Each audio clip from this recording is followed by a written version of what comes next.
So there are a lot of GS-like questions in paper 2.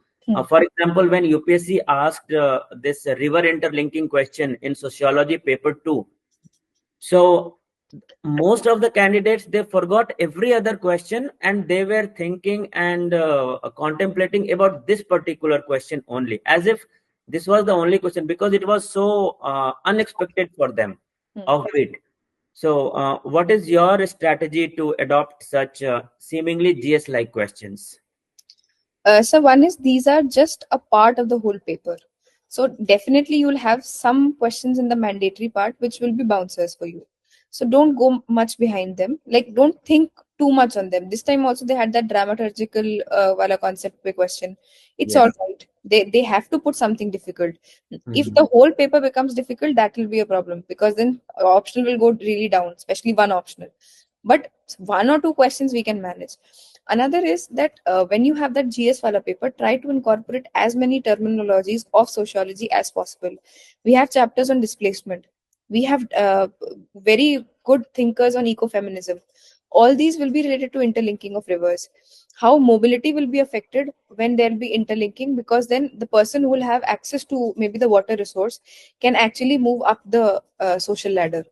Yeah. Or maybe the person who was already very deprived might move down the social order, because he or she would be the last one to get the benefit of that river linking project.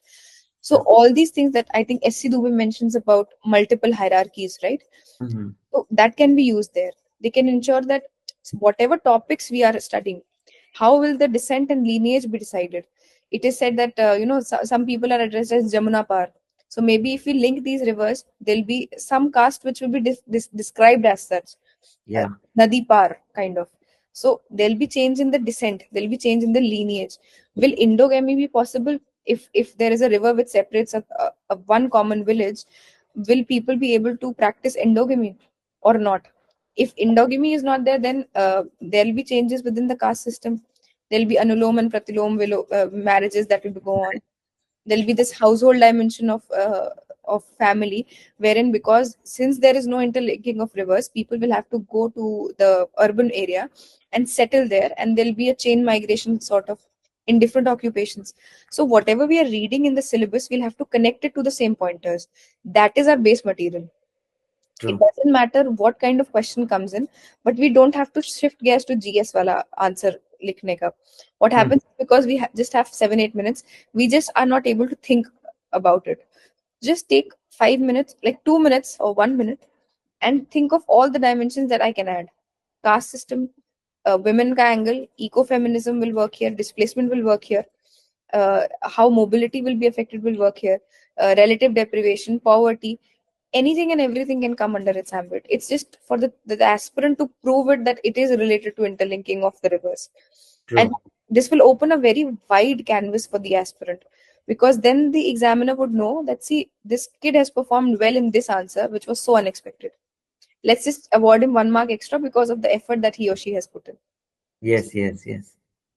Yeah, very beautifully explained. And I think this template can be used for all such offbeat questions. So how you leverage what you have already read in your sociology syllabus. So even I think the question setters, they don't expect you to write the concrete details about river interlinking and the specific thinkers who have worked on river interlinking in any part of the world. Not that kind. They are testing your application.